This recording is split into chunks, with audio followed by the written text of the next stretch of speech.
वर्तमान सुधा राज्य रे आयुष्मान कार्ड बंटन करा चली। आपण मैंने जानी आपण अंगनवाड़ी दीदी किंबा आपण आशा दीदी किंबा आपण एएनएम दीदी द्वारा आपण घरे घरे आयुष्मान भारत कार्ड बंटा चली। किंतु आपण मैंने जानी कि से आयुष्मान भारत कार्ड केमिति चालू हम तो जदि आपण मैंने कार्ड न पाई केमिति आपण मैंने कार्ड पाइबे सब डिटेल्स आज आम वीडियो माध्यम आलोचना करवा।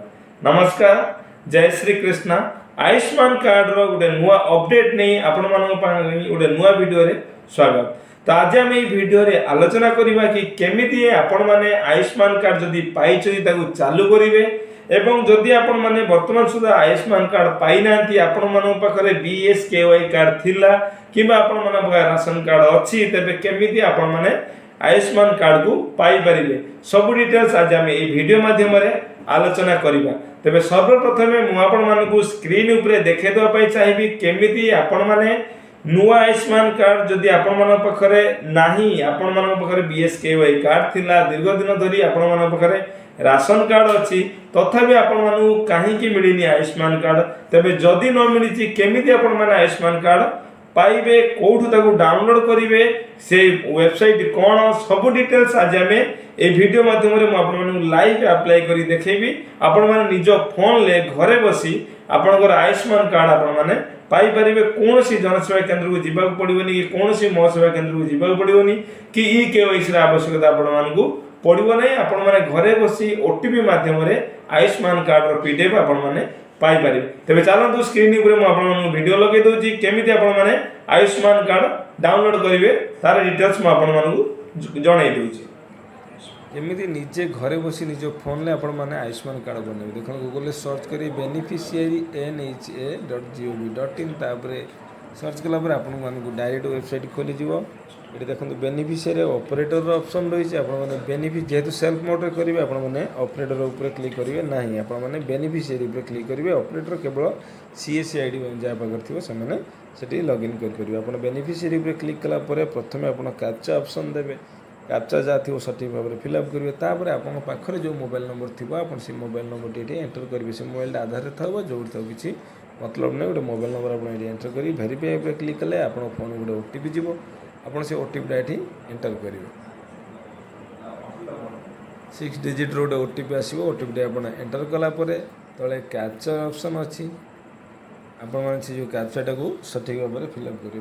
मन रखिए सर्वप्रथम आप कैप्चा दबार अच्छी मोबाइल नंबर दबार अच्छी भेरीफाई पर क्लिक करी पुणी आप तले कैप्चा देवा सठिक भाव में देवे। तापर लॉगिन पर क्लिक करेंगे। लॉगिन पर क्लिक कलापर आप स्कीम आसो स्कीम आप सिलेक्ट करेंगे PMJAY सिलेक्ट कलापर आप स्टेट ऑप्शन आसो आप स्टेट डाउनलोड करने चाहते जेहेतु ओडिशा रे बर्तमान चलती आप सिलेक्ट करेंगे। तापर आप स्कीम देखो स्टेट स्कीम गोटे PMJAY अच्छी आप PMJAY ऑप्शन जो सिलेक्ट करेंगे।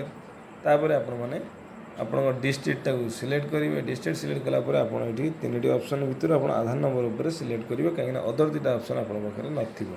आधार नंबर ये एंटर कलापर तापर आप तले देखते कैप्चर ऑप्शन अच्छी आप आधार नंबर देलापर कैप्चा ऑप्शन देगी आप तले गोटे सर्च ऑप्शन थी तापर आप क्लिक करेंगे। सठिक भाव में कैप्चाटी को फिलअप करेंगे। तापर सर्च उपर क्लिक कलापर आपण से देखईदेव केते जण आपणकर देखो अप्रूव भी देखो सब कार्ड स्टाटस सब अप्रूव रही। डाउनलोड ऑप्शन अच्छी ताने एति लोक राशन कार्ड रे अछंती एति लोकଙ୍କର BSKY कार्ड बनी बनी थिला आगु ताको नहीं आयुष्मान भारत कार्ड तैयारी होती।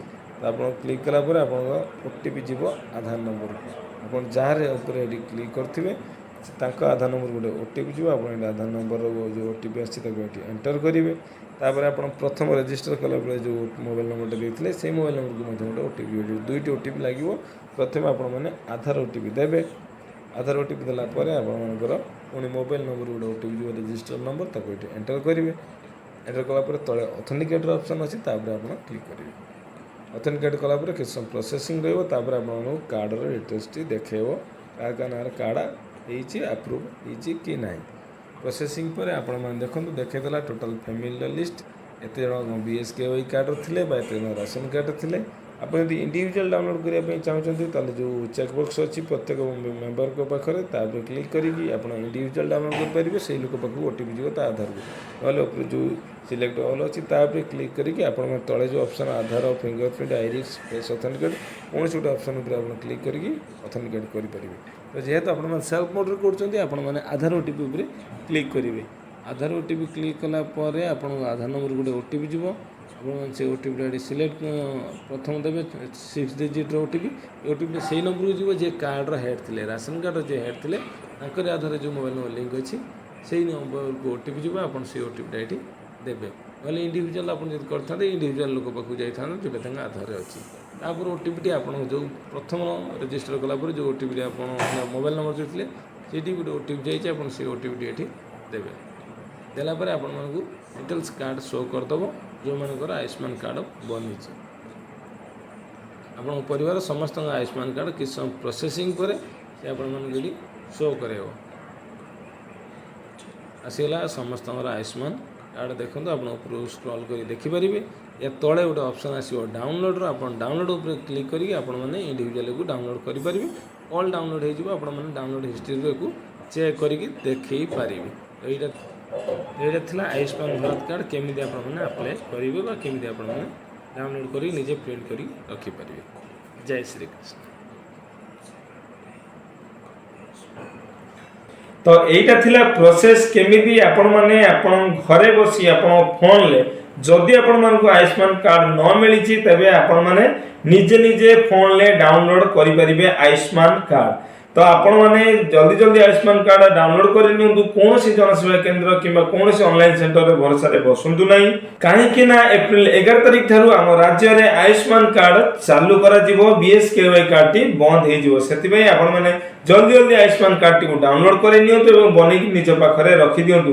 ଯଦି ବି ଗଭର୍ଣ୍ଣମେଣ୍ଟରୁ ପୁଣି ଆପଣମାନଙ୍କ ପାଖକୁ କାର୍ଡ଼ ଆସିଲା କିଛି ଅସୁବିଧା ନାହିଁ, ଆପଣମାନଙ୍କ ପାଖରେ କାର୍ଡ଼ ଦୁଇଟି ରହିପାରିବ। ଆପଣମାନେ ଗୋଟେ ସାଙ୍ଗରେ ଧରି ଯାଇପାରିବେ, ଗୋଟେ ଘରେ ମଧ୍ୟ ଅରିଜିନାଲକୁ ରଖିପାରିବେ। ଯଦି ବି ଭବିଷ୍ୟତରେ ଆପଣଙ୍କୁ କାର୍ଡ଼ ମିଳିବାରେ ଡେରି ହେଉଛି ଆପଣମାନେ ସେଇ କାର୍ଡ଼କୁ ନେଇ ବେନିଫିଟ୍ ପାଇପାରିବେ। ତ ଏଇଟା ଥିଲା ଆୟୁଷ୍ମାନ କାର୍ଡ଼କୁ ନେଇ ନୂଆ ଅପଡେଟ୍। ଆପଣମାନେ କେମିତି ଆୟୁଷ୍ମାନ କାର୍ଡ଼କୁ ଡାଉନଲୋଡ଼ କରିପାରିବେ। ଯଦି ଆପଣମାନଙ୍କୁ ଭିଡ଼ିଓଟି ଭଲ ଲାଗିଛି ଭିଡ଼ିଓଟିକୁ ଲାଇକ୍ କରିନିଅନ୍ତୁ। ଆପଣଙ୍କ ସାଙ୍ଗସାଥି ମଧ୍ୟରେ ଭିଡ଼ିଓଟିକୁ ସେୟାର କରିନିଅନ୍ତୁ। ଯେଉଁମାନେ ବି ନ ଜାଣିଛନ୍ତି ସେମାନେ କେମିତି ଡାଉନଲୋଡ଼ କରିବେ, କେମିତି ଆୟୁଷ୍ମାନ କାର୍ଡ଼ ପାଇବେ ଏହି ଭିଡ଼ିଓ ମାଧ୍ୟମରେ ସେମାନେ ଦେଖି ଡିଟେଲ୍ସ ଡାଉନଲୋଡ଼ କରିପାରିବେ। ତେବେ ଆଉ ଡେରି ନ କରି ଜଲ୍ଦି ଜଲ୍ଦି ଭିଡ଼ିଓଟିକୁ ସେୟାର କରିନିଅନ୍ତୁ। ଆଉ ଯଦି ଆପଣମାନେ ଚ୍ୟାନେଲକୁ ନୂଆ ଆସିଛନ୍ତି ସର୍ବପ୍ରଥମେ ଚ୍ୟାନେଲକୁ ସବସ୍କ୍ରାଇବ୍ କରିନିଅନ୍ତୁ। ସବସ୍କ୍ରାଇବ୍ କରି ଅଲ୍ ନୋଟିଫିକେସନ୍ ବେଲ୍ ଆଇକନ୍କୁ ଅନ୍ କରିଦିଅନ୍ତୁ। ଯେତେବେଳେ ଆମେ ଏଇ ଟାଇପ୍ର ଭିଡ଼ିଓ ଅପଲୋଡ଼ କରିବୁ ସର୍ବପ୍ରଥମେ ଆପଣମାନଙ୍କୁ ନୋଟିଫିକେସନ୍ ଯିବ ଆଉ ଆପଣମାନଙ୍କୁ କିଛିଟା ନୂଆ ଶିଖିବାର ଜ୍ଞାନ ମଧ୍ୟ ପାଇପାରିବେ ଆମ ଚ୍ୟାନେଲ ମାଧ୍ୟମରୁ। ତେବେ ଆଉ ଡେରି ନ କରି ଜଲ୍ଦି ଜଲ୍ଦି ଚ୍ୟାନେଲକୁ ସବସ୍କ୍ରାଇବ୍ କରାଇ ନିଅନ୍ତୁ। ଜୟ ଶ୍ରୀକୃଷ୍ଣ।